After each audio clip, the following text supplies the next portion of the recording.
Hello everyone, welcome on the genius foundation. आज हम start करने जा रहे हैं न्यूक्लियर मैग्नेटिक रेजोनेंस स्पेक्ट्रोस्कोपी, जिसे हम एनएमआर भी बोलते हैं। ठीक है, आज हम इनके जनरल प्रिंसिपल, इनके रीजंस और कुछ मैथमेटिकल अप्रोच के बारे में बात करेंगे।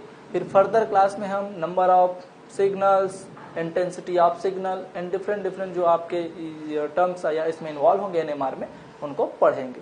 चलिए तो बात करते हैं एनएमआर के बारे में। न्यूक्लियर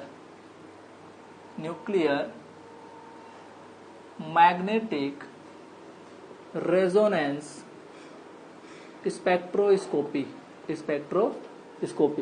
इसको क्या बोलते हैं? एनएमआर। क्लियर है? ऑर्गेनिक केमिस्ट्री में और जो आपके इनऑर्गेनिक केमिस्ट्री में बहुत बड़ा इसका रोल है। यहां से आपको हर बार क्वेश्चन मिलेंगे CSIR नेट में, गेट में। ठीक है, आपका सबसे इंपॉर्टेंट इसमें होता है स्ट्रक्चरल इल्यूसिडेशन। ठीक है, यहां से कुछ स्ट्रक्चर दे दिए जाते हैं, उनके एनएमआर सिग्नल दे दिए जाते हैं और आपको पूछ लिया जाता है कि बताओ ये जो फर्दर जो सिग्नल्स दिए हुए हैं वो किस स्ट्रक्चर को क्या करते हैं, सेटिस्फाइड करते हैं। क्लियर है भाई? ठीक है, तो सबसे पहले अगर हम एनएमआर की बात करते हैं तो सबसे पहले तो हमारे माइंड में ये आना चाहिए कि एनएमआर स्पेक्ट्रोस्कोपी की इलेक्ट्रोमैग्नेटिक रेडिएशन EMR के किस रेंज में स्टडी किया जाता है। दैट मीन्स मैं क्या बोल दिया कि सबसे पहले तो आपको रीजन पता होना चाहिए कि EMR के किस रीजन में हम NMR की स्टडी करते हैं। तो प्रीवियस लेक्चर में मैंने आपको पहले ही बताया है कि NMR का स्टडी हम किस में करते हैं? रेडियो वेव रीजन का जो इस रेडिएशन होता है उसमें इसकी स्टडी की जाती है। क्लियर है भाई? ठीक है, इसके बाद आता है आपका कंडीशन कि ऐसे कौन से कंडीशंस होने चाहिए जिससे हमको किसी एटम्स के लिए NMR सिग्नल मिल सके या किसी न्यूक्लियाई के लिए NMR सिग्नल मिल सके।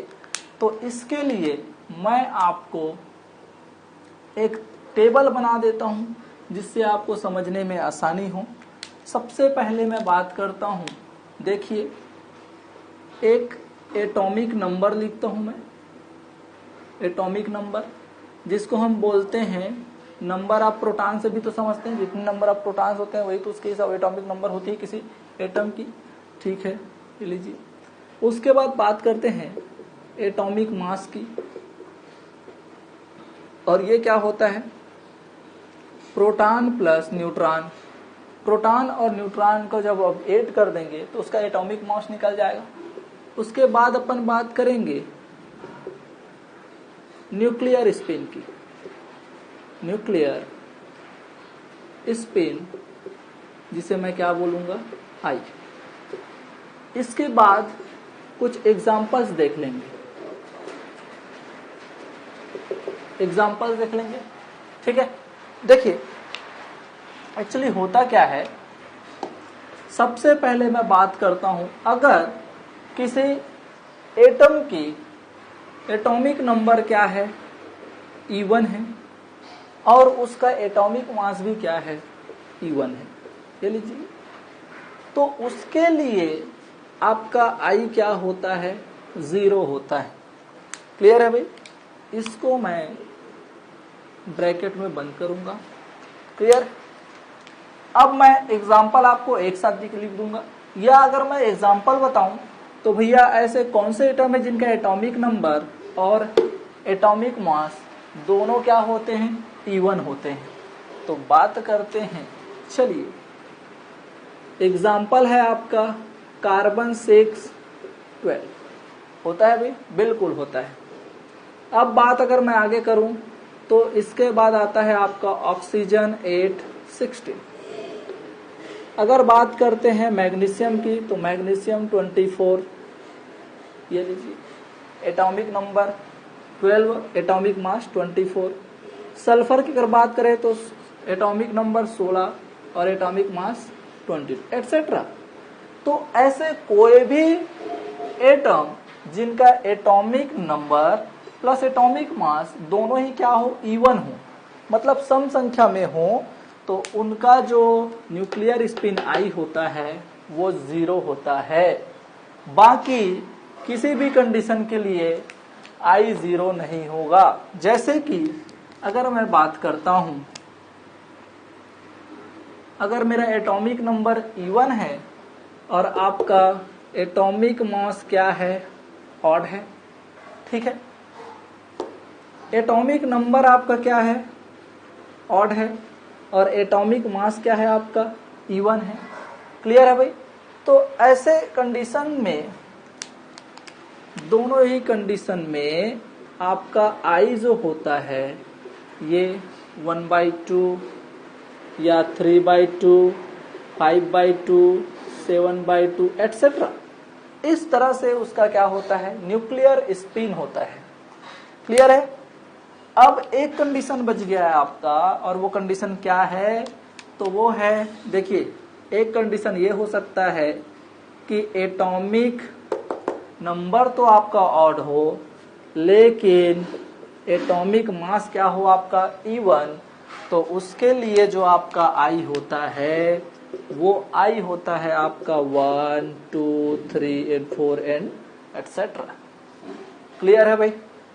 अब मैं देखिए एग्जाम्पल पे आता हूं, तो बताइए एटॉमिक मास E1, मतलब एटॉमिक नंबर E1 या ऑड, आपका एटॉमिक मास ऑड। अच्छा यहां पर थोड़ा ध्यान देंगे, ये दोनों ही ऑड होगा, दो कंडीशन बनेंगे, जब आपका एटॉमिक नंबर और एटॉमिक मास दोनों, एक में E1 और एक ऑड हो, और जब दोनों ही क्या हो, ऑड हो। ध्यान देना इन चीजों में कि किसको मैं E1 बोल रहा हूं और किसको ऑड बोल रहा हूं। अब मैं आपको एग्जांपल बताता हूं तो आपको समझ आएगा। बताइए भाई, हाइड्रोजन H1, और ये लीजिए, बताइए इसका जो है atomic number odd, atomic mass odd, ये लीजिए, दोनों ही कंडीशन। तो ये किस कैटेगरी में आएगा, इस कैटेगरी में आएगा। इसका I क्या होगा, हाफ होगा, या 3/2 होगा, या 5/2 होगा, 7/2 होगा, इसको मैं बाद में बताऊंगा। इसका जो है I जो होता है हाफ होता है। दूसरी चीज, आगे बढ़ते हैं। कार्बन ये हो गया आपका 6, लेकिन एटॉमिक मास 13। अब आ जाइए, एटॉमिक नंबर E1 लेकिन एटॉमिक मास ऑड, देख लीजिए, कार्बन 13, F9, ठीक है, और ये हो गया आपका 19। क्लियर है। तो इस कंडीशन में भी तो आपका क्या हो जाएगा, ये एक्टिव हो जाएगा। कोई दिक्कत, बिल्कुल दिक्कत नहीं होनी चाहिए, ये वाला कंडीशन आपका सेटिस्फाई करेगा। सपोज अगर ये फ्लोरीन 18 भी होता है तो आपका ऑड और E1, अच्छा इसमें आ जाएगा वो, तो ये सही है, ठीक है। अब आगे अगर मैं बात करता हूं तो फास्फोरस 31 कितना होता है भाई, 15 एटॉमिक नंबर, एटॉमिक मास 31, दोनों ही ऑड। तो इस टाइप से आपके, जैसे बोरान हो गया, बोरान 5, 11, दोनों ही ऑड, तो इस कैटेगरी में आएंगे।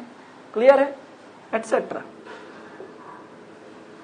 तो ये सब किसके एग्जाम्पल है, आपके सेकंड और थर्ड कैटेगरी में। अब अगर मैं बात करूं ऑड एंड इवन की, एटॉमिक नंबर ऑड हो लेकिन उसका मास क्या हो, इवन, जैसे कि ये लीजिए H12, ड्यूटेरियम है क्या, प्रोटॉन का आइसोटोप। क्लियर है। देखो इसका एटॉमिक नंबर आपका 1 है लेकिन एटॉमिक मास क्या है, 2, दैट इज E1। तो ये जो है लास्ट कैटेगरी को आपको क्या करेगा, फॉलो करेगा। इसका जो है न्यूक्लियर स्पिन हाफ या 3/2 या फ्रैक्शनल में नहीं होगा, ये तो फुल इंटीजर में होगा। क्लियर है भाई। ऐसे ही अगर मैं बात करूं बोरान की तो 5 and 10, ये बोरान का एक आइसोटोप होता है। यहां पर देखिए बोरान 5, 11, तो ये जो है दोनों ही ऑड है, तो ये इस वाले कैटेगरी में आ गया। लेकिन atomic number odd, atomic mass even, तो लास्ट वाले कैटेगरी में, तो ये इसका कैटेगरी हो गया, एटसेट्रा। इस टाइप से आपको पहचानना है। कोई दिक्कत, कोई दिक्कत। अब अगर मैं बात करूं कि ये लीजिए कोई न्यूक्लियाई है, क्या है, न्यूक्लियाई, ठीक है। अगर किसी न्यूक्लियाई के लिए I is equal to not 0 और एक कंडीशन हो सकता है जब I is equal to 0, clear है। अब बात करते हैं, देखिए अगर I इज इक्वल टू 0 हुआ तो इसको बोलते हैं नॉन मैग्नेटिक न्यूक्लियाई। बारिश भी स्टार्ट हो गई भाई, देखिए, ठीक है, बारिश की आवाज आ रही होगी आपको। Non magnetic nuclei. अब देखिए अगर I is not equal to 0 तो ऐसे न्यूक्लियाई को मैं बोलूंगा मैग्नेटिक न्यूक्लियाई। क्लियर है भाई, ठीक है। ध्यान दीजिए अगर I इज इक्वल टू 0 है तो अगर वो नॉन मैग्नेटिक न्यूक्लियाई है तो इसको बोलूंगा मैं NMR इनएक्टिव। NMR इनएक्टिव मतलब no NMR signal, no NMR signal, मतलब ये जो है NMR सिग्नल आपको नहीं देंगे। क्लियर है, ठीक है। अब देखिए अगर ये जो है आपका मैग्नेटिक न्यूक्लियाई होगा तो इसको मैं क्या बोलूंगा, NMR active. NMR active nuclei मतलब जिनका भी I जो है 0 नहीं है वो NMR सिग्नल आपका देगा। क्लियर है भाई। तो अगर मैं इन चीजों को एनालाइज करूं तो एक ही कंडीशन ऐसा बन रहा है जहां पर आपको NMR इनएक्टिव बोलने का मौका मिलेगा। और वो कब होगा, कैसे पहचानोगे आप, तो आप पहचानोगे भाई आपको हर एक जो पीरियोडिक टेबल में एलिमेंट है उसका आपको एटॉमिक नंबर और एटॉमिक मास ऑलमोस्ट आपको पता रहता है। तो अगर दोनों ही एटॉमिक नंबर और एटॉमिक मास दोनों ही इवन हो तो उसके लिए I क्या होता है, 0 होता है। और I जब 0 होगा तो वो NMR इनएक्टिव होगा, मतलब NMR सिग्नल नहीं देगा। लेकिन बाकी सभी कंडीशन में चाहे दोनों में से दोनों ऑड हो, ठीक है, ये लीजिए दोनों ही ऑड हो या दोनों में से कोई भी एक ऑड इवन हो तो वो NMR एक्टिव होंगे। दैट मीन्स NMR सिग्नल देंगे। पहला चीज तो आपको कॉम्पिटिटिव एग्जाम में कि कौन NMR सिग्नल देगा और कौन NMR सिग्नल नहीं देगा, अब आपको समझ आ जाएगा। अब आप बना लेंगे, बिल्कुल बना लेंगे। क्लियर है भाई, क्लियर है।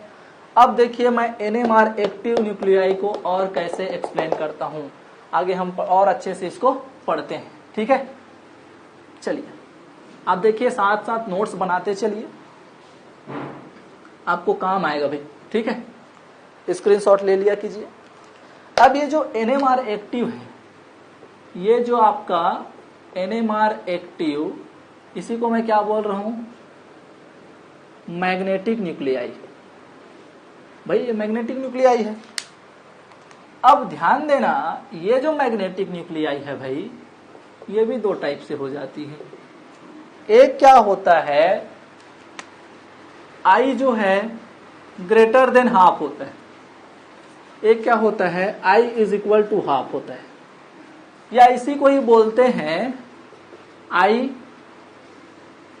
इज इक्वल टू और ग्रेटर देन 1, या बोल दिया जाता है I इज लेसर देन 1। अब सीधी सी बात है, अगर 1 से कम होगा तो हाफ ही होगा। सीधी सी बात है, हाफ से ज्यादा होगा तो 1 के बराबर हो गया, 1 से ज्यादा होगा। क्लियर है, ठीक है। तो अगर ये ऐसा कंडीशन है तो इसको बोला जाता है क्वाड्रापोल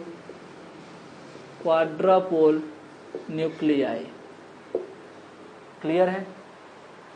अगर ये कंडीशन हो तो इसको बोला जाता है नॉन क्वाड्रापोल न्यूक्लियाई। क्लियर है भाई। अब आप बोलोगे सर ये क्या है, तो जो क्वाड्रापोल न्यूक्लियाई होगा दैट मीन्स क्वाड्रापोल मोमेंट 0 नहीं होगा, वही तो आपका NQR देगा। NQR सिग्नल पढ़ेंगे अपन, NQR स्पेक्ट्रोस्कोपी भी तो पढ़ेंगे, उसको भी कहां पढ़ते हैं, रेडियो वेव रीजन में। ठीक है, तो मैं चीजों को आपको थोड़ा सा यही समझा देता हूं, ध्यान दीजिए। इसके लिए बोला जाता है कि क्वाड्रापोल जो मूवमेंट होता है, क्वाड्रापोल मूवमेंट, ये 0 के बराबर नहीं होता। मतलब कुछ ना कुछ क्वाड्रापोल मूवमेंट होता है ऐसे मैग्नेटिक न्यूक्लियाई के लिए, लेकिन जिनका आई मैग्नेटिक न्यूक्लियाई, जिनका न्यूक्लियर स्पिन हाफ होता है, उनके लिए बोला जाता है कि क्वाड्रापोल मूवमेंट जो होता है 0 के बराबर होता है। क्लियर है भाई? अब बात करता हूं मैं, जिनका क्वाड्रापोल मूवमेंट 0 होगा वो क्या होगा? NQR इनएक्टिव, मतलब वो NQR सिग्नल नहीं देंगे, ये NMR सिग्नल नहीं है भाई, NQR nuclear quadrupole resonance spectroscopy. Clear है? ठीक है। और ये कौन होंगे? तो आप बोलेंगे सर कि ये तो NQR एक्टिव होंगे। बिल्कुल सही बोल रहे हैं आप। अब इनके कुछ एग्जाम्पल्स देख लेते हैं कि कौन से जो होते हैं जिनका न्यूक्लियर NQR जो है न्यूक्लियर क्वाड्रापोल मूवमेंट जो है 0 नहीं होता। एग्जाम्पल की अगर मैं बात करूं तो कुछ एग्जाम्पल इसके हैं, जैसे H12, अभी मैं दिखा था आपको टेबल में, इसका 1 होता है भाई। नाइट्रोजन अगर मैं बात करूं N714 number, atomic number, odd, atomic mass E1, कौन सा वाला भाई? लास्ट वाला, बिल्कुल।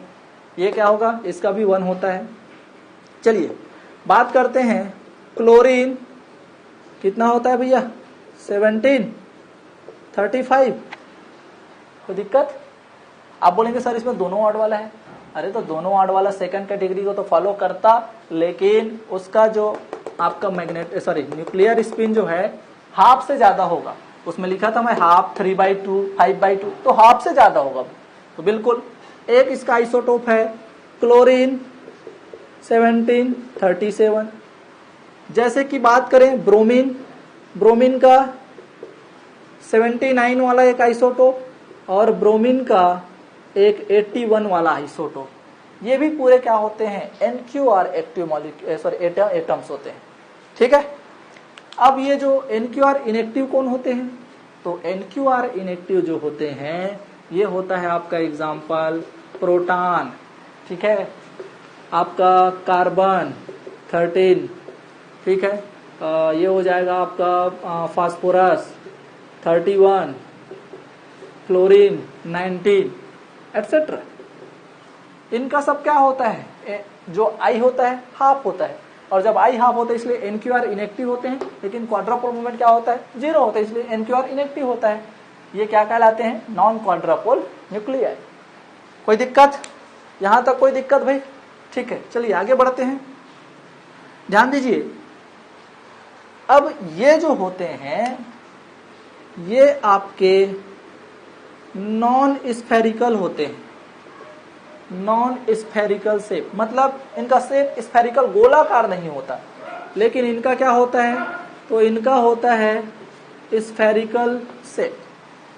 ठीक है, अच्छी जोर की बारिश हो रही है, ठीक, आवाज आ रही होगी आपको। हाँ भाई ध्यान दीजिए। अब ये जो नॉन स्फेरिकल शेप होते हैं तो ये कैसे होते हैं? तो ये होता है आपका प्रोलेट शेप, और ये होते हैं आपके ऑब्लेट शेप। प्रोलेट किसको बोलते हैं? तो इस टाइप से, और ये ऑब्लेट किसको बोलते हैं? Disc type. ये लीजिए, ठीक है। स्फेरिकल मतलब आपको समझ आ रहा होगा भाई, गोलाकार। ठीक, तो एकदम ये ऐसा नहीं, वो एकदम एग्जैक्ट आपका क्या होता है? गोलाकार होता है। ठीक है। अब मैं बात करता हूं एक टर्मिनोलॉजी की। वो टर्मिनोलॉजी क्या है? तो आपका एक नेचुरल लाइन विद जो सिग्नल आता है उसका एक रिलेशन होता है 1/2 डेल टी। और ये जो डेल टी है इसको बोलते हैं अपन रिलैक्सेशन टाइम, और ये है आपका नेचुरल लाइन विद ठीक है। अब इनके लिए क्या होता है, अगर किसी पॉइंट ग्रुप, किसी मॉलिक्यूल या किसी मॉलिक्यूल का पॉइंट ग्रुप टेट्राहेड्रल, आइकोसाहेड्रल, ऑक्टाहेड्रल नहीं होता तो उनका क्या हो जाता है, शेप जो है प्रोलेट और ऑब्लेट टाइप का हो जाता है। That means electric field gradient जो है जीरो नहीं हो पाता, और इलेक्ट्रिक फील्ड ग्रेडियंट अगर जीरो नहीं है तो ये क्या देंगे, ये देंगे आपका NQR सिग्नल, क्योंकि उनका इलेक्ट्रिक फील्ड ग्रेडियंट जीरो नहीं होने के कारण भी उनका NQR जो होता है वो भी क्या, सॉरी क्वाड्रापोल मूवमेंट भी क्या होता है आपका, जीरो नहीं होता। ठीक है, अब आगे हम बढ़ते हैं। तो आगे जब बढ़ूंगा मैं तो यहां पर मैं बात करूंगा नेचुरल लाइन विड्थ की। अब एक्चुअली होता क्या है, यहां पर आपको सीधा दिख रहा होगा रिलैक्सेशन टाइम और नेचुरल लाइन विड्थ में इनवर्सली प्रोपोर्शनल है। रिलैक्सेशन टाइम अगर ज्यादा होगा तो नेचुरल लाइन विड्थ भी कम होगा। तो इसके लिए क्या होता है, डेल टी जो होता है कम होता है, सॉरी डेल टी कम होता है, डेल टी जो होता है ज्यादा होता है, मतलब रिलैक्सेशन टाइम ज्यादा होता है, इसलिए नेचुरल लाइन विड्थ क्या होता है, कम होता है। और नेचुरल लाइन विड्थ कम मतलब ये जब सिग्नल देते हैं तो शार्प NMR सिग्नल देते हैं, sharp NMR signal. Sharp NMR signal मतलब देखो नेचुरल लाइन विड्थ, लाइन की जो विड्थ है वो कम हो गई, देखो क्यों, क्योंकि रिलैक्सेशन टाइम इनके लिए ज्यादा होता है।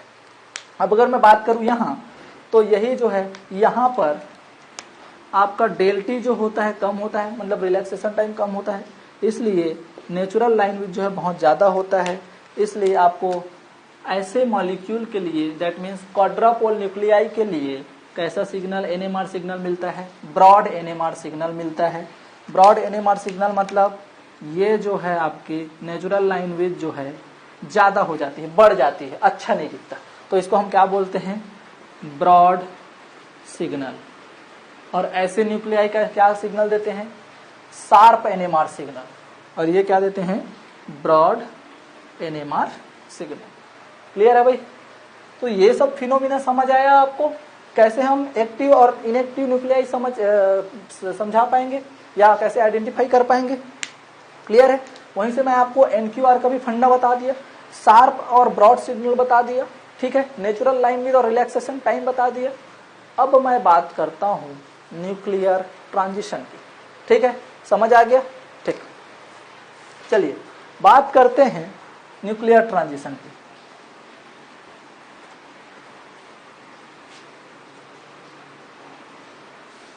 देखिए न्यूक्लियर ट्रांजिशन कैसे होता है, एक्चुअली सिंपल सा फंडा है, कुछ ना कुछ तो फिनोमिना वहां पर होती होगी जिनके कारण हमको NMR सिग्नल मिलता है। और NMR सिग्नल जो है ऐसा कौन सा घटना है जिसके कारण सिर्फ वो रेडियो वेव रीजन के जो आपका वो रेडिएशन होता है वहीं पर ये चीजें घटती हैं। ठीक है भाई, तो ध्यान से देखिए, अभी हम क्या पढ़े, तो अभी हम पढ़ रहे थे कि आपका जो क्वाड्रापोल होता है, NMR एक्टिव न्यूक्लियाई में होते हैं, दैट मीन्स मैग्नेटिक न्यूक्लियाई होते हैं। वो मैग्नेटिक न्यूक्लियाई क्या होते हैं, एक इंड्यूस्ड मैग्नेटिक फील्ड क्रिएट करते हैं, इंड्यूस्ड मैग्नेटिक फील्ड क्रिएट करते हैं। अब जब वो इंड्यूस्ड मैग्नेटिक फील्ड क्रिएट कर चुके होते हैं, अब जैसे ही ये जो है आपके यहां पर देखो कोई अप्लाइड मैग्नेटिक फील्ड नहीं लगाया हूं। अप्लाइड मैग्नेटिक फील्ड मतलब किसी भी प्रकार का मैग्नेटिक फील्ड वहां पर अप्लाई नहीं किया गया है, वो खुद जो है एक इंड्यूस्ड मैग्नेटिक फील्ड जनरेट कर चुके हैं। और वही जो है आपका जैसे ही मैग्नेटिक फील्ड के कांटेक्ट में आएंगे, मैग्नेटिक फील्ड के कांटेक्ट में आएंगे, दैट मीन्स यहां पर मेरा H0 जीरो नहीं है, मतलब कुछ ना कुछ मैग्नेटिक फील्ड क्या किया हूं मैं यहां पर अप्लाई किया हूं। ठीक है, तो उस कंडीशन में ये जो आपका डीजनरेटेड एनर्जी लेवल होते हैं वो जीमांस लेवल में टूट जाते हैं। और जीमांस लेवल क्यों बोलते हैं, क्योंकि ये मैग्नेटिक फील्ड के प्रेजेंस में टूटता है। ठीक है, तो ये कहलाते हैं जीमांस लेवल। अब बात करता हूं, ये जो आपका नीचे वाला एनर्जी लेवल है उसको बोलते हैं बीटा स्टेट, और ये ऊपर वाला है उसको बोलते हैं अल्फा स्टेट। क्लियर है भाई? क्लियर है? ठीक है। अब बताइए, ये लीजिए, यहां पर कोई मेरा न्यूक्लियर जो आपका न्यूक्लियाई है, ठीक है, पार्टिकल्स हैं, इस लेवल में पार्टिकल्स बैठे हुए हैं, ये आपका रोटेट हो रहे हैं। अब बताइए, इस पार्टिकल को इस लेवल में जाने के लिए एक एनर्जी चाहिए होगी, वो एनर्जी क्या होगी? डेल ई, इसको क्या बोलते हैं? H new. ठीक है। अब मैं अगर इसको इतनी एनर्जी दे दूं तो ये जो है आपका पार्टिकल ट्रांजिट होकर के अपर लेवल में चले जाएगा, दैट मीन्स अल्फा स्टेट में चले जाएगा। तो ये भी तो जरूरी है, इस एनर्जी से कम आपका क्या हो, आपका एनर्जी हो तो ये ट्रांजिट नहीं हो पाएगा, और आपका इससे ज्यादा एनर्जी हो तो भी जरूरी नहीं है कि वो ट्रांजिट हो। क्यों? क्योंकि इनके बीच का जो एनर्जी गैप है और आपका जो रेडिएशन का जो एनर्जी है वो अगर एक दूसरे में कपल कर जाते हैं तभी ये ट्रांजिशन पॉसिबल होंगे। ठीक है। तो वो जो आपका रीजन है वो रेडियो वेव रीजन के जो रेडिएशंस होते हैं उनमें ये जो आपके मैग्नेटिक फील्ड में जो आपके स्प्लिटेड जीमान लेवल होते हैं उनके साथ कपलिंग करने में वो कैपेबल होते हैं, जिसके कारण वो पार्टिकल्स को beta state to alpha state transit करने में कैपेबल हो जाते हैं, और ये क्या हो जाता है आपका यहां पहुंच जाता है। ठीक है भाई, ये लीजिए। अब बताइए, ये कुछ टाइम तक वहां रहेगा, तो जरूरी नहीं है कि वो हर टाइम वहां पर रहे। तो जितने टाइम तक आप यहां पर रहेंगे हम बोलेंगे कि इसका रिलैक्सेशन टाइम ज्यादा है, इसलिए वो ज्यादा टाइम तक क्या है वहां पर अपर स्टेट में एग्जिस्ट कर रहा है। और ऐसा भी तो हो सकता है कि वो ज्यादा टाइम में रहे और जल्द से जल्द क्या हो जाए, अपने पुराने बीटा स्टेट में आए, अपने लोअर एनर्जी लेवल में आ जाए। तो इसको बोलते हैं कि इसके लिए रिलैक्सेशन टाइम क्या है, कम है। तो ये जो आपका नीचे से ऊपर जाना है, यहीं पर समझना भाई, इसको मैं बोलता हूं रेजोनेंस। ठीक है। और ये जो आपका नीचे से ऊपर से नीचे आना है उसको क्या बोला जाता है? इसको बोला जाता है रिलैक्सेशन। क्लियर है भाई? ठीक है। अब देखिए, इन टर्मिनोलॉजी को तो आप समझ गए, रिलैक्सेशन और रेजोनेंस, ये एनर्जी आपको समझ आ गई, del E is equal to H nu. अब मैं बताता हूं आपको कि ये एनर्जी किसके बराबर होती है, तो ये होती है जी बीटा एच नॉट। क्लियर है? ठीक है भाई, जी बीटा एच नॉट। अब ध्यान दीजिए, अब जी बीटा एच नॉट हो गया। अब ये जो आपके स्प्लिटेड लेवल है उसका एक क्वांटम नंबर होता है जिसको बोला जाता है एम आई।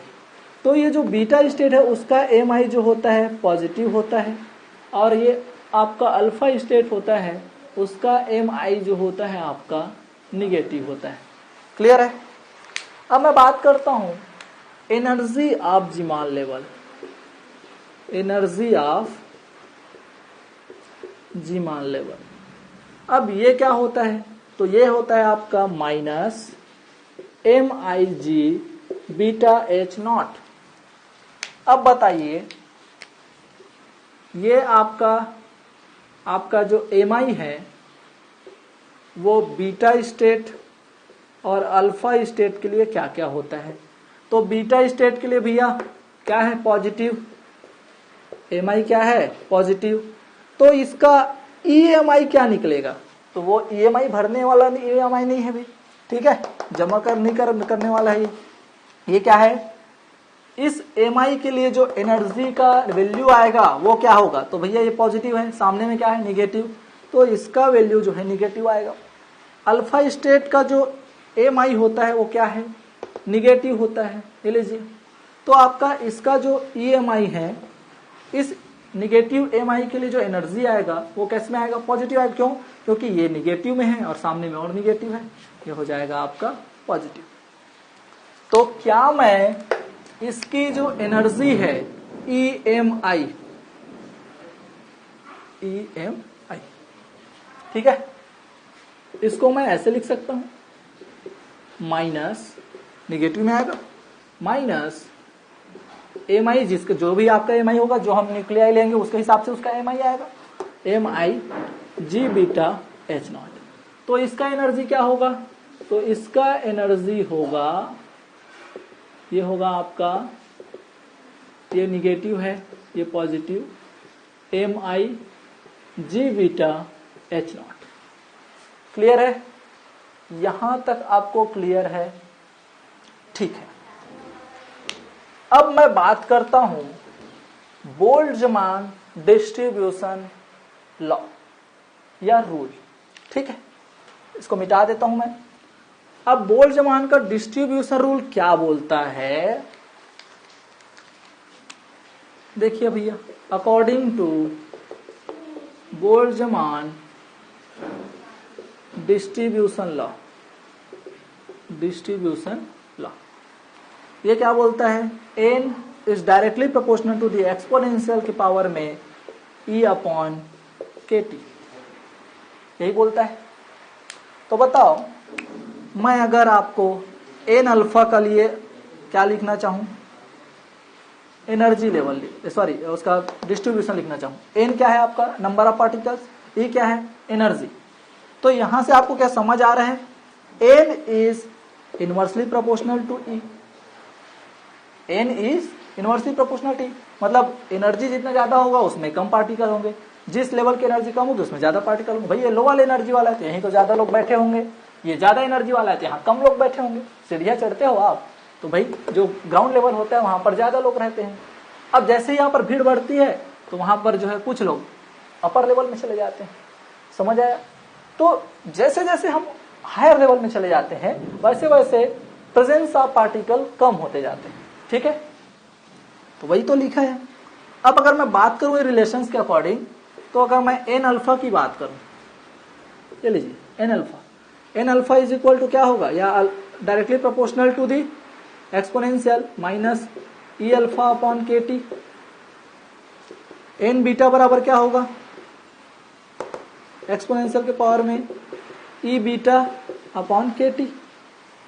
अब देखिए अगर मैं इसको बटे कर दूं तो ये प्रोपोर्शनैलिटी कांस्टेंट जो होगा तो भाई सेम होगा, प्रोपोर्शनैलिटी कांस्टेंट आपको कैंसिल हो जाएगा। तो क्या मैं इसको ऐसे लिख सकता हूं, बटे करूंगा तो ये बराबर और ये बटे, इसको सॉल्व करूंगा फर्दर तो ये ऊपर जाएगा तो ये पॉजिटिव हो जाएगा, इसको सॉल्व करेंगे तो ये आएगा एक्सपोनेंशियल के पावर में minus del E upon KT। यहां पर K जो है बोल्ट्जमैन कांस्टेंट है और T जो है टेम्परेचर है इन केल्विन।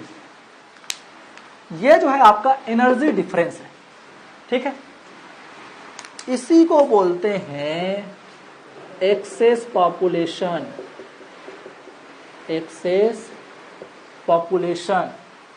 क्लियर है?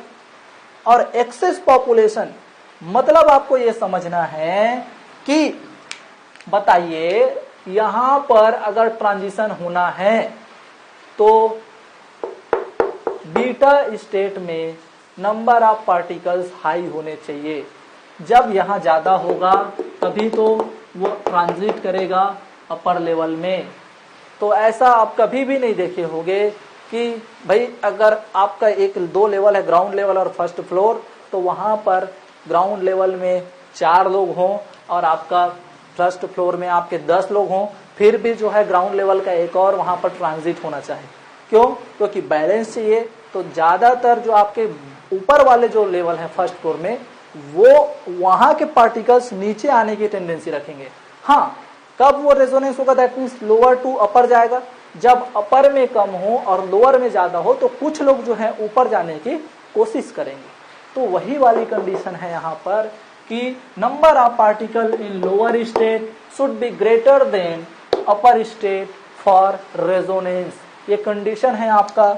मतलब मैं क्या बोल रहा हूं, तो मैं बोल रहा हूं ये आपका क्या है, ये आपका बीटा सॉरी अल्फा स्टेट है और ये आपका बीटा स्टेट है। यहां भी वो दोनों स्टेट हैं। अब एक कंडीशन क्या होगा, जब मैं बोलूंगा कि n alpha is greater, sorry N beta is greater than N alpha, या इसी को क्या बोलूंगा, तो ध्यान दीजिए भाई, इसी को बोलूंगा मैं N alpha upon N beta. ध्यान दीजिए, ये बीटा जो है, एक सेकेंड, ये बीटा जो है तो उसमें ज्यादा है, तो ये आपका क्या होगा वैल्यू, लेसर देन 1।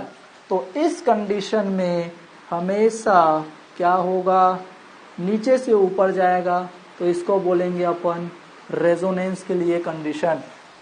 और एक कंडीशन क्या होगा, तो एक कंडीशन होगा आपका जब N beta is lower than N alpha या इक्वल टू एन अल्फा। इसी को मैं क्या बोलूंगा, तो इसी को बोलूंगा मैं N alpha upon N beta is greater than और इक्वल टू 1। तो इस कंडीशन में आपका मीनिंग क्या निकल रहा है कि एन अल्फा में ज्यादा पार्टिकल्स है, मतलब अपर लेवल में ज्यादा पार्टिकल्स है, और जब अपर लेवल में ज्यादा पार्टिकल्स होंगे तो वो रेजोनेंस न करके रिलैक्सेशन में इन्वॉल्व हो जाएगा। दैट मीन्स आपका ऊपर के पार्टिकल नीचे आएंगे, और इसको क्या बोलते हैं अपन, तो इसको बोलते हैं रिलैक्सेशन। क्लियर है भाई, ठीक है। तो ये फिनोमिना भी मैं आपको समझा दिया, आपका एक्सेस पॉपुलेशन बता दिया। एक्सेस पॉपुलेशन आपका क्या जरूरी है, तो एक्सेस पॉपुलेशन का value N alpha upon N beta should be lesser than 1, then आपका रेजोनेंस होगा। और आपका रिलैक्सेशन कब होगा, जब N alpha upon N beta should be greater than और इक्वल टू 1। ये मैं आपको टेस्ट में पूछने वाला हूं, ठीक है भाई, ठीक है। चलिए बात करते हैं अब आगे कुछ मैथमेटिकल अप्रोच की, कुछ रिलेशंस हैं जहां से हम ये फ्रीक्वेंसी वगैरह और जो आपके कुछ टर्मिनोलॉजी यहाँ पर फंडामेंटल यूज होने वाले हैं उनके बीच के रिलेशंस के। क्लियर है, ठीक है। चलिए आप स्क्रीनशॉट ले सकते हैं। अगर आपको कहीं भी दिक्कत होती है तो आप कमेंट बॉक्स में जरूर भेजिए, हम कोशिश करेंगे कि जल्द से जल्द आपके प्रॉब्लम को सॉल्व करें, ठीक है भाई। चलिए ध्यान दीजिए, ये आपका H nu is equal to G beta H naught. अगर मैं यहां से म्यू निकालना चाहूं, ले लीजिए, चलो, तो ये एच नीचे आ जाएगा क्या, तो ये हो जाएगा G beta H naught upon H. ले लीजिए, ये म्यू जो है आपका, यही म्यू कहलाता है आपका resonance frequency. Resonance frequency, clear है भाई। अब मैं यहां पर ये रिलेशन को लिखता हूं, मैं यहां लिख दिया mu is equal to G beta H naught upon H.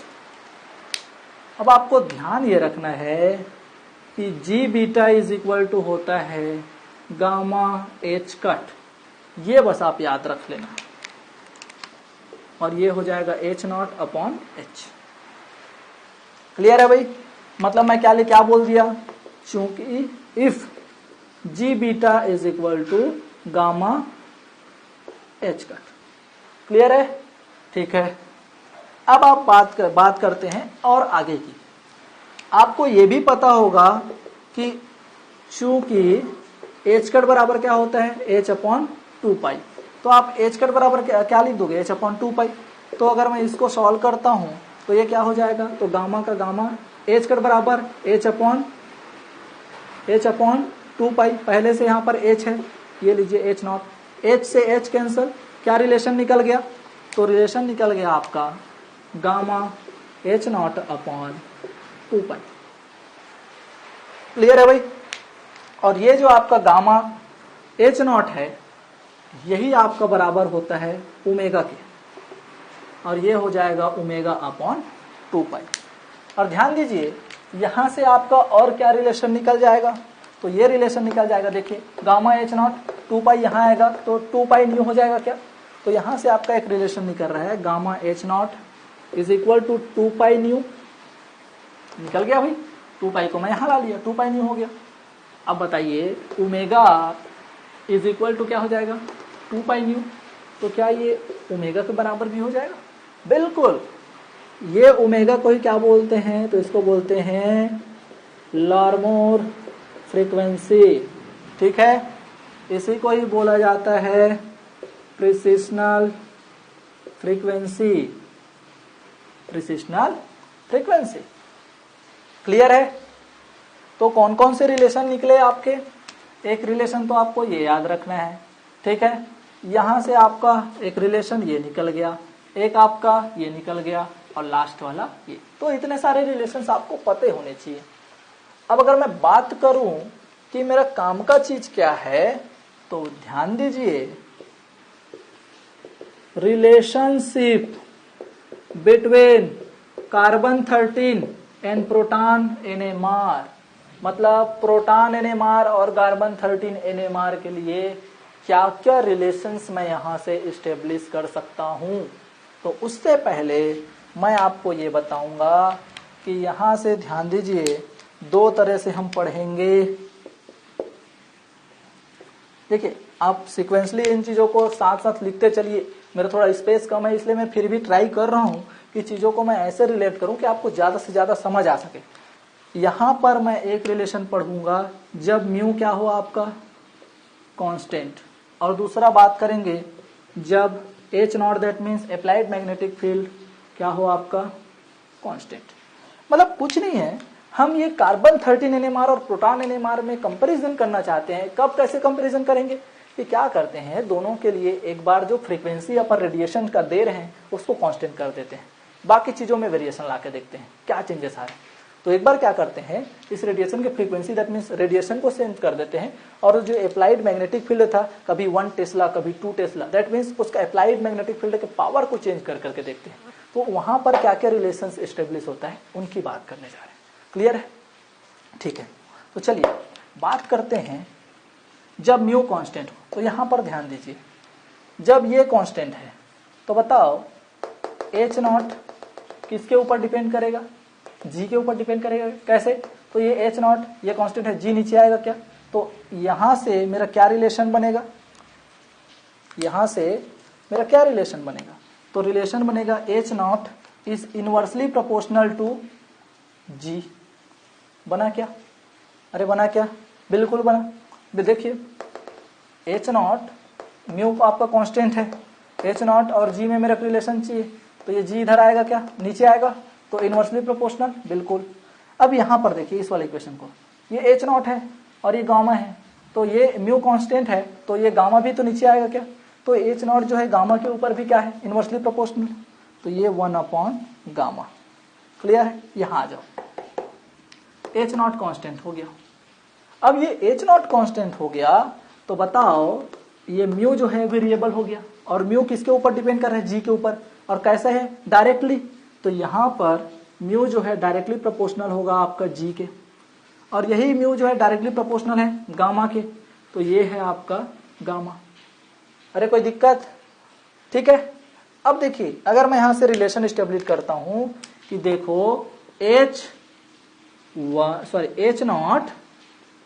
Proton बटे H0 कार्बन 13, तो इनवर्सली है क्या? तो ये इसका जो प्रोटॉन का H0 के इनवर्सली प्रोपोर्शनल है G, तो ये प्रोटॉन वाला G नीचे आएगा क्या? तो ये हो जाएगा आपका G प्रोटॉन, और ये कार्बन का इनवर्सली मतलब उल्टा, इधर किसका आएगा? कार्बन 13 का। वैसे ही गामा की अगर मैं बात करूं तो ये गामा प्रोटॉन का नीचे क्योंकि इनवर्सली है, और ये कार्बन 13 का ऊपर। अरे क्लियर है? ठीक है।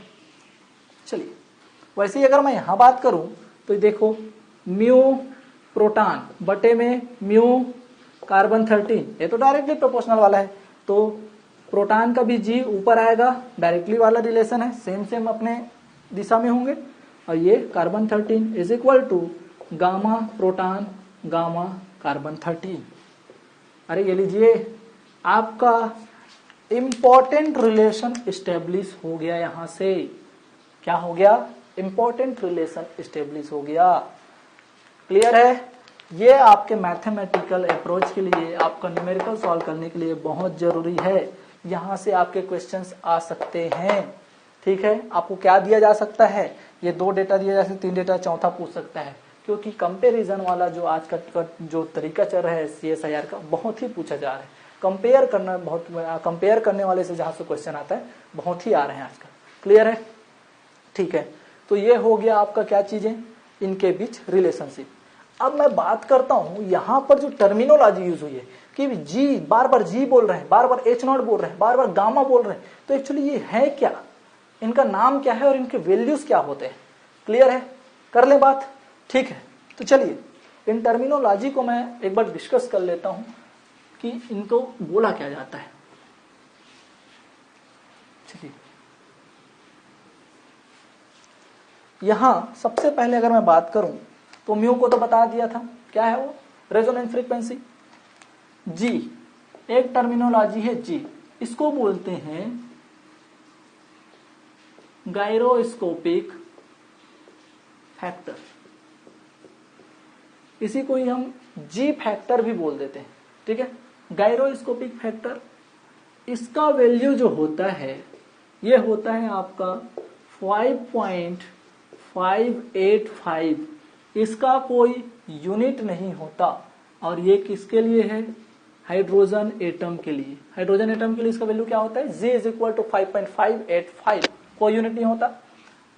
और अगर मैं बात करूं G hydrogen is equal to होता है 4 इंटू कार्बन 13 का G, मतलब यहां से आप क्या निकाल सकते हैं, कार्बन 13 के लिए भी G का वैल्यू निकाल सकते हैं। इसका वैल्यू इतना होता है हाइड्रोजन के लिए, G का वैल्यू प्रोटॉन के लिए, ठीक है। तो इसका 4 गुना, मतलब जो है ये किसके 4 गुना होता है, कार्बन 13 के G वैल्यू के 4 गुना होता है, तो ये इसके 4 गुना कम होगा। 4 को आप यहां ला लेंगे, आपको गायरोस्कोपिक फैक्टर कार्बन 13 के लिए मिल जाएगा। इन चीजों का यूज मैं कार्बन 13 में आपको बताऊंगा, तो क्यों कार्बन 13 के लिए जो आपका इंटरप्रिटेशन कौन किससे ज्यादा बेहतर करता है, कौन किससे ज्यादा सुटेबल है, इजी है, ठीक है। इन सब चीजों को बात यही सब के कॉन्सेप्ट में करेंगे। आगे बढ़ूं, ठीक है। यहां पर आपका एक और चीज यूज में आया है टर्मिनोलॉजी, वो है आपका बीटा, और इसको बोलते हैं nuclear bore magneton, bore magneton, ठीक है। और इसका जो वैल्यू होता है बीटा का वैल्यू, ये 5.05 into 10 to the power -27 joule tesla inverse होता है। क्लियर है भाई, क्या होता है 5.05 into 10 to the power -27 joule tesla inverse. इसके बाद याद आपका जो आपका टर्मिनोलॉजी आता है सामने, वो है गामा, और गामा को बोलते हैं magneto gyric ratio, magneto gyric ratio. Clear है भाई, इसको बोलते हैं गायरोस्कोपिक फैक्टर, इसको बोलते हैं मैग्नेटो गायरिक रेशियो। क्लियर है। इसका जो वैल्यू होता है आप कैसे देखेंगे, ध्यान देंगे तो gamma H cut is equal to क्या होता है, जी बीटा, ये लीजिए। तो यहां से आप एक इसके रिलेशन निकाल सकते हैं। म्यू इज इक्वल टू क्या होता है, यहीं पर देख लीजिए, ये म्यू इज इक्वल टू क्या है, गामा एच नॉट अपॉन 2 यहां से भी तो उसका रिलेशन आप निकाल सकते हो, कोई दिक्कत। एक रिलेशन होता है आपका जो होता है gamma is equal to mu upon, ये होता है आई एच कट, ठीक है भाई। क्या हो गया, gamma is equal to mu upon I H cut. अब यहां से अगर मैं म्यू निकालना चाहूं, ध्यान दीजिए, यहां से अगर मैं, चलिए इसको मैं मिटा देता हूं, मैं म्यू निकालना चाहूं तो ये गामा इज इक्वल टू क्या हो जाएगा, गामा एच कट आई। और अभी हम गामा एच कट बराबर क्या लिखे, जी बीटा, तो म्यू बराबर क्या निकल गया, जी बीटा आई। तो ये कुछ रिलेशंस हैं जिनका यूज आप मैथमेटिकल अप्रोच के लिए कर सकते हैं। क्लियर है, ठीक है। अगर इन चीजों को आप जानते हैं तो आपको न्यूमेरिकल सॉल्व करने में थोड़ा सा इजी होगा, ठीक है। चलिए अब हम लेक्चर के दूसरे सेगमेंट की तरफ चलते हैं, कुछ क्वेश्चंस कर लेते हैं, ठीक है। चलिए अब हम इससे रिलेटेड आपको एक क्वेश्चन कर लेते हैं। देखिए क्वेश्चन क्या पूछ रहा है, an spectrometer operates at 1 tesla, the NMR frequency of fluorine 19 is 40.06 megahertz, calculate the magnetogyric ratio of the nuclei. मतलब आपको गामा का वैल्यू पूछा है, गिवन डेटा आपको क्या दिया है तो पहचानिए भाई। स्पेक्ट्रोमीटर ऑपरेट हो रहा है 1 टेस्ला, टेस्ला मतलब अप्लाइड फील्ड दिया हुआ है आपका, बिल्कुल H नॉट दिया हुआ है। दूसरी चीज फ्रीक्वेंसी बोल रहा है, आपको नाम नहीं समझ आ रहा है फ्रीक्वेंसी, लेकिन पहचानना आपको किससे, हर्ज से। हर्ज का किसका यूनिट होता है, फ्रीक्वेंसी का। अब भाई उसका बड़ा वैल्यू तो मेगा हर्ज दे दिया है, कोई दिक्कत। अब हमको ये अप्रोच करना है कि क्या हमको कोई ऐसा रिलेशन पता है जिसमें गिवन डेटा और जो पूछा हुआ डेटा है उसका रिलेशन हमको पता है। अगर पता है तो हम इसको सॉल्व करेंगे, नहीं पता है तो हम इसको स्किप कर जाएंगे। ठीक है, क्यों? क्योंकि निगेटिव मार्किंग होता है, बच के चलना रहता है। तो क्या होगा ये, तो आपको पता होगा कि न्यू बराबर क्या होता है, हम तो यही जानते हैं कि G beta H naught upon H. यही पढ़ के आए हैं, इसमें तो कहीं भी मेरा गामा नहीं दिखा, लेकिन हमको ये भी पता है कि जी बीटा बराबर क्या होता है, तो ये होता है gamma H cut H naught, G beta बराबर gamma H cut H naught अपनी जगह में अपॉन एच। एच कट बराबर आपको पता है क्या होता है भाई, एच कट बराबर क्या होता है, एच अपॉन 2 पाई। पहले से क्या है यहाँ पर एच और ये एच नॉट, एच से एच कैंसिल, ये क्या हो गया गामा एच नॉट अपॉन 2 पाई। अब देखो रिलेशन निकल गया, म्यू बराबर गामा एच नॉट अपॉन 2 पाई। तो मेरे को अगर म्यू चाहिए, सॉरी गामा चाहिए, तो gamma is equal to mu into 2 pi. ध्यान दीजिए भाई, ये हो जाएगा आपका गामा चाहिए तो म्यू इंटू 2 पाई अपॉन ये क्या हो जाएगा आपका एच नॉट, यही होगा। अब आपको जो गिवन डेटा है वो लिख देना है। तो म्यू का क्या वैल्यू है 40.06 मेगाहर्ट्ज, 2 इंटू पाई का कितना होता है 3.14 बटे में क्या होगा आपका 1 टेस्ला। लेकिन यहाँ पर गिवन डेटा है वो मेगाहर्ट्ज में है, हमको तो किस में चाहिए, हर्ट्ज में चाहिए। क्यों? क्योंकि भैया जो यूनिट दिया रहता है उसी के अकॉर्डिंग अगर सॉल्व करूंगा तो मेरा जो ये वैल्यू है जिसका मैं फाइंड आउट कर रहा हूं उसके यूनिट के अकॉर्डिंग आएगा। ठीक है, तो देखिए ये हो जाएगा आपका मेगाहर्ट्ज बराबर क्या होता है, 1 मेगाहर्ट्ज बराबर 10⁶ हर्ट्ज। तो इसको मैं अगर सॉल्व करूंगा तो 40.06 इंटू 10⁶ हर्ट्ज हो जाएगा, और हर्ट्ज को ही क्या बोलते हैं, सेकंड इनवर्स। तो इसको मैं क्या कर दूंगा, ये हो जाएगा मेरा सेकंड इनवर्स इंटू 2 इंटू 3.14 बटे में आपका 1 टेस्ला। इसको सॉल्व करता हूं तो क्या आता है 251.15 के अराउंड आता है इंटू 10⁶, और ये हो जाएगा आपका second inverse. That means Tesla ऊपर जाएगा तो टेस्ला इनवर्स, और ये सेकंड इनवर्स। ये आपका क्या निकल गया, गामा का वैल्यू। अगर आपके ऑप्शन में अगर ऐसा नहीं दिया है तो आपको इसको पॉइंट को इधर अगर लाएंगे तो 1 पॉइंट 2 पॉइंट के अगर इधर बाद आते हैं तो यहाँ पर 2 संख्या में और आपको बढ़ जाएगा 10⁸ हो जाएगा। तो ये आपको ऑप्शन के अकॉर्डिंग थोड़ा सा फ्लक्चुएट करना है, थोड़ा फ्लेक्सिबल रहना है। आई होप आपको वीडियो पसंद आया होगा। अगर आप मेरे पूरे वीडियोस देखना चाहते हैं तो नीचे डिस्क्रिप्शन बॉक्स में रजिस्ट्रेशन का लिंक पड़ा हुआ है, आप वहां रजिस्टर कर सकते हैं ताकि आपको सभी जो आपके प्राइवेट वीडियो हैं वो आप आसानी से देख सकें, ठीक है, और एंजॉय कर सकें। Thank you for watching.